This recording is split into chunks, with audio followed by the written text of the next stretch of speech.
এই সুন্দর পৃথিবী থাকার জায়গা না, একদিন আমাদেরকে চলে যেতে হবে মহান রবের কাছে।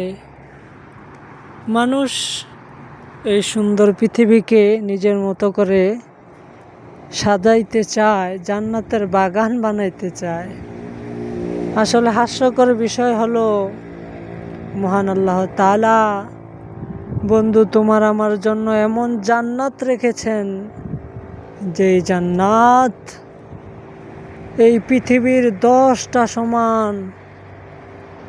এই পৃথিবীর মতো এমন 10টা পৃথিবী একত্র করলে যত বড় হবে, অত বড় একটা জান্নাত তোমার আমার জন্য রেখেছি।